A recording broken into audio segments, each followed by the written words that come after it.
네, 첫 번째 이슈는 이 한국거래소가 탄소 배출권 거래소로 이제 연초에 지정이 됐는데 이 얘기를 한번 다뤄보겠습니다. 상당히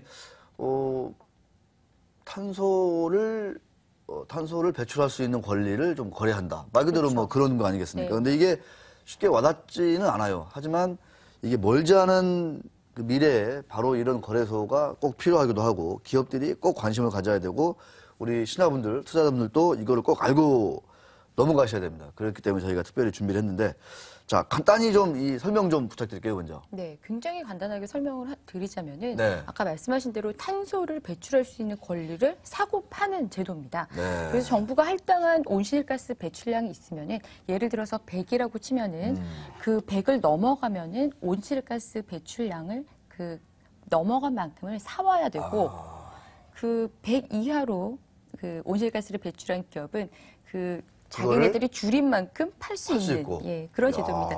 그러니까 뭐 간단하게 얘기하자면 탄소가 돈이 되는 예, 이런 시대가 열리는 거죠. 그러니까 온실가스가 돈이 된다. 네. 이게 이제 사실 이제 뭐 지구 온난화라든가 이제 환경의 중요성이 갈수록 부각되고 있기 때문에. 네네. 근데 이제 많은 분들이 야, 그거 도대체 그 규모가 얼마나 되고 야, 도대체 어떤 변화가 생길 것인지 좀 피부로 와닿지 않아요, 아직은. 네. 그런데 이미 다른 나라에서는 많이 좀 시행되고 있다. 저도 그렇게 알고 있는데 네네. 다른 나라에서 어떻게 이 제도를 도입해서 지금 운영하고 있는지 좀 한번 좀 전해 주시죠.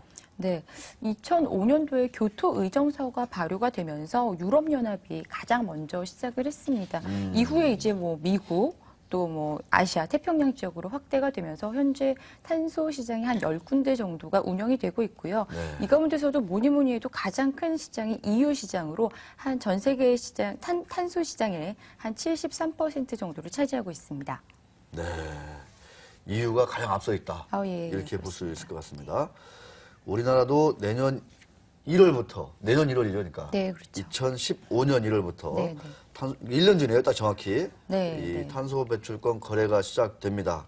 한국거래소에서 이 거래를 담당하게 될 텐데, 구체적으로 어떤 방식으로 거래가 되는지 기업들의 관심이 많을 것 같아요. 네, 네, 그렇습니다. 일단 주식 시장과 굉장히 유사하게 네. 경쟁 매매 방식으로 도입이 되는데요. 네. 국내에서 처음 도입되는 거기 때문에 이제 운영하는 입장에서도 좀 부담이 크고 또 기업들의 그 부담도 만만치가 않아요. 재계의 반발도 여전히 만만치 않기 때문에 좀 단계별로 시행이 될 것 같은데요. 네. 자세한 내용 한국거래소의 김원대 상무님과 알아보도록 하겠습니다. 네. 상무님 안녕하세요.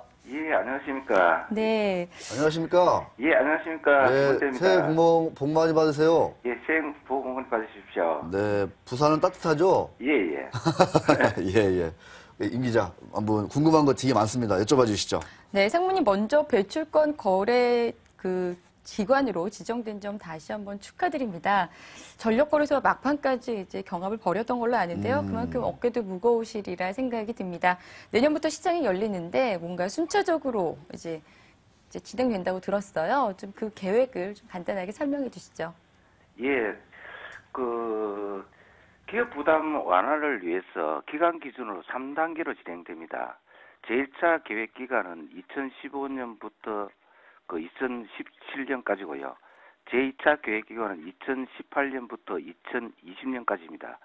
그 이후인 2021년부터는 5년 단위로 계획이 설정됩니다. 그 1차 계획 기간 중에는 무산 할당 비율이 한 100%, 2차에는 97%, 3차 이후에는 90% 이하이고요. 저희들 1차 계획 기간은 참여 폭이 제한됩니다. 내년에 시장에 참여할 수 있는 자는 한 할당 대상 업체고 한 500개 정도를 저희들은 예상하고 있습니다. 그리고 4대 국책 금융기관이 참여가 가능하고요. 개인 투자자는 물론 증권회사도 내년에 개설되는 시장에는 참여할 수 없고 2021년부터 참여할 수 있습니다.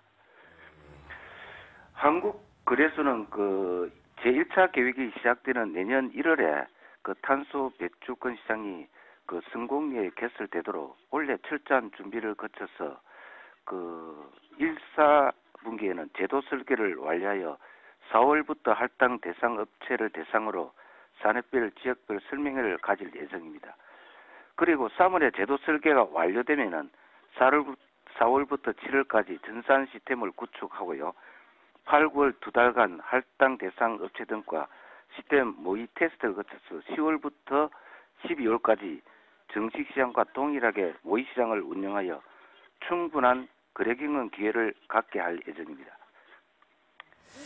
그럼 개인들과 금융투자업계는 2021년부터 이제 거래에 참여를 할 수 있다는 건데요. 네. 무엇보다 시장의 조기 안착 그리고 시장 활성화 굉장히 중요할 것 같습니다. 거래소 계획 어떻게 되는지 좀 간단하게 설명해 주시죠. 예, 잘 아시다시피 탄소 배출권은 국제적 어젠다 상품이다. 때문에 외국에서도 관심을 갖고 지켜보고 있는데요. 시장 개설 자체가 중요한 것이 아니라 이를 조기에 성공적으로 정착시키는 것이 무엇보다 중요합니다. 이를 위해서 여러 가지 정책적 지원이 필요하다고 생각하는데요. 첫째, 교육 마케팅을 강화하도록 하겠습니다. 할당 업체는 경쟁 매매라든지 단일가 매매, 접속 매매, 청산 결제 이러한 부분에 너무나 생소하기 때문에 1:1 대면 설명이나 지역적 산업별 설명회를 자주 갖춰 이런 생소함을 떨쳐버리도록 할 예정입니다. 두 번째로 참가 비용이 최소화되도록 하겠습니다. 시장이 정착될 때까지는 수수료를 면제하고요. 그리고 500개 할당 대상 업체에 대해서 주문 프로그램을 무상으로 제공하여 아무런 비용 없이도 시장에 참여할 수 있도록 할 예정입니다.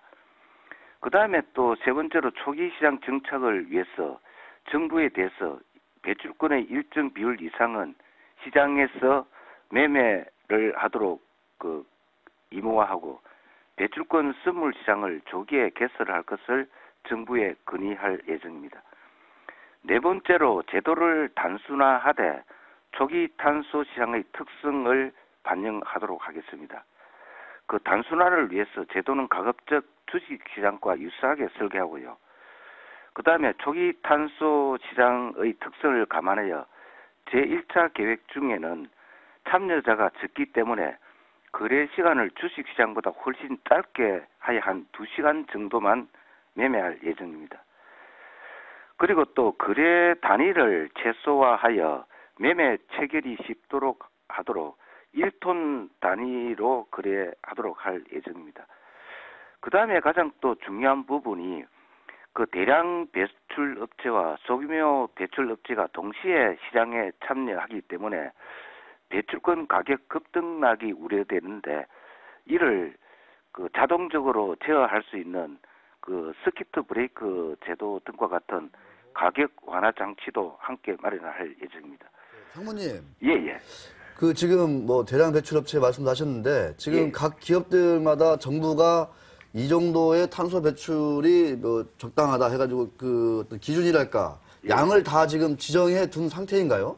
지금 앞으로 내년 올 10월까지 네. 제출을 받아서 할당 업체를 지정하고 그 다음에 한 내년 초까지 그걸 각 할당 업체 배출할 수 있는 양을 정하게 되는 것입니다. 네, 알겠습니다. 예. 우리 네. 기업들의 이제 발등에 불이 떨어진 것 같습니다. 임 기자 더 질문해 주실 거 혹시 있으신가요? 네, 일단 한국이 탄소 시장에서 굉장히 후발주자잖아요. 아. 예, 앞으로 이제 탄소 배출권 지정 거래소로서 향후 계획 한 말씀 부탁드립니다. 네. 예, 한국은 2위에 비해서는 다소 늦게 출발하였지만 아시아에서는 전국 단위로 시행되는 최초의 국가입니다. 아하. 한국에서는 이러한 점을 기반으로 한국 시장을 아시아 탄소 허브로 육성하고자 합니다. 이를 위해서 기본적으로 배출권은 가스, 석탄, 석유와 같은 에너지라든지 날씨 등 다양한 요인에 의해서 가격이 결정되는 복잡한 메커니즘을 지닌 상품입니다. 네. 이런 배출권의 특성을 반영하여 한국거래소는 배출권 현물뿐만 아니라 다양한 에너지 상품 등을 거래할 수 있도록 단일 거래 플랫폼을 구축해 나갈 예정입니다. 이를 통해 중국, 일본 등 아시아 배출권 업체와 다양한 상품 거래를 원스톱으로 처리할 수 있는 인프라를 구축하여 그들의 거래 수요를 KRX 시장으로 흡수해 나갈 예정이고요. 또한 KRX는 정부와의 긴밀한 협조를 바탕으로 재작년에 한국 유치에 성공한 100조 원에 이르는 녹색기후기금과 배출권 거래제의 선도적 시행에 따른 우리 기업의 그 선제적 감축 기술 고도화 등의 경쟁력을 바탕으로 한국이 아시아 탄소 금융 허브로 도약할 수 있도록 최선의 노력을 다하여 나갈 예정입니다. 네. 네. 장모님 장모님. 오늘 말씀 감사드립니다. 예, 고맙습니다. 감사합니다. 네, 아유, 고생 많이 해주시는데, 신년에 또 식사라도 한번 했으면 좋겠습니다. 네, 오늘 말씀 더더욱 감사합니다. 자, 이 기자. 임 기자입니다. 임 기자죠. 네. 네네. 그런데 왜 이 기자가 나왔죠? 네, 자, 임지영 기자. 지금 관련해서, 지금 기업들에게 이제 할당량이 다 이제 지정이 될 거고, 네네. 이제 기업들이 이거를 아까 말씀하신 대로 이제 충족을 하면 큰 문제가 안 되지만, 넘게 되면 이제 돈을 주고 사야 되고, 네, 이제 그렇죠. 덜 쓰게 되면 오히려 이제 팔 수도 있고 이렇게 되는 것 같은데 아무래도 이제 기업들 입장에서는 좀 반발이 좀 있을 수 있을 것 같고 네. 이거 필요하냐 이런 생각도 들기도 하는데 자칫 좀 비용 부담이라든가 그렇지 않아도 지금 어려운데 이런 그렇죠. 것까지 좀 이렇게 네. 거래서 생겨야 되는 거냐 말이 많은 것 같아요. 기업들 지금 어떤 준비를 좀 해야 될 거로 좀 봐야 될까요, 지금? 네. 일단 뭐 가장 준비해야 될 것은 에너지 효율화 기술이나 청정 에너지 기술에 대한 투자를 지금 조기에 좀 확보하는 게 중요할 것 같은데요. 네. 아직까지 그러한 이렇게 좀 뭐 적극적인 움직임들이 보이지 않는 것 같아서 조금 아쉬운 부분이 있습니다. 네. 기업들의 준비도 중요하겠지만 또 운영하는 쪽에서도 기업들의 부담이 또 이렇게 충격으로 와닿지 않도록 좀 이렇게 완화하는 노력이 필요하겠고 네. 우리나라가 뭐 후발주자인 만큼 EU나 호주 등이 겪은 시행착오라든지 뭐 중국 이런 쪽을 벤치마킹해서 좀 철저히 준비할 필요가 있어 보입니다. 네, 그렇습니다. 지금 이제 글로벌 금융위기 때는 제가 알기로 이제 EU의 그 탄소 이 거래소가 상당히 좀 워낙 기업들이 참여를 안 해가지고 이제 뭐 먹고 사는 게 중요하다 보니까 네. 좀 약간 좀 침체를 걷기도 했는데 네.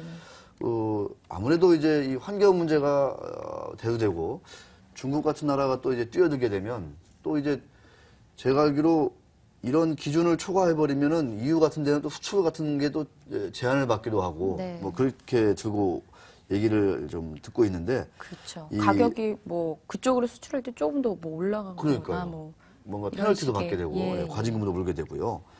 그 탄소 배출권 이 거래 시장 전망이 좀 어떻게 나오고 있나요? 전망이 좀 약간은 좀 엇갈립니다. 엇갈린다. 예. 아.